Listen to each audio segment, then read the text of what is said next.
বীরভূম জেলায় নানুর বিধানসভার অন্তর্গত বাসাপাড়ায় তৃণমূলের প্রতিষ্ঠাতা দিবস উপলক্ষে মিলন মেলার আয়োজন করা হয়েছে।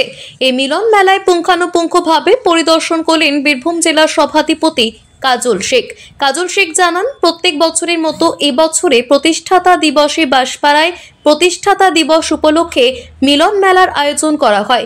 এবারেও তার শুভ উদ্বোধন গতকাল। এই মিলন মেলায় বিভিন্ন সাংস্কৃতিক অনুষ্ঠানের আয়োজন করা হয়েছে, চলবে 7 দিন ধরে। এই এলাকার মানুষ আনন্দে আত্মহারা। প্রত্যেকটি ব্লকে, প্রত্যেকটি মিউনিসিপ্যালিটি এরিয়ায় সাজো সাজো রব। আমরাও থুপসরা অঞ্চল তৃণমূল কংগ্রেস কমিটির পক্ষ থেকে এবং নানু বিধানসভা তৃণমূল কংগ্রেস কমিটির পক্ষ থেকে কালকে যে আমাদের তৃণমূল কংগ্রেসের প্রতিষ্ঠা দিবস আছে সেই উপলক্ষে এখানে একটা মিলন মেলার আয়োজন প্রত্যেক বছর হয়ে থাকে। এই থুপসা অঞ্চলে যারা দলীয় নেতৃত্ব আছে, কর্মীরা আছে, তারা সকলে মিলিতভাবে সংঘবদ্ধভাবে এই মেলাটা আয়োজন করে থাকে। আজ সেটা দেখার উদ্দেশ্যে এখানে এলাম, পরিদর্শন করতে এলাম। এসে দেখতে পেলাম কমসে কম 600 থেকে 700, হয়তো এটা আরও সংখ্যায় বাড়তে পারে, স্টল এখানে অলরেডি বসে গেছে।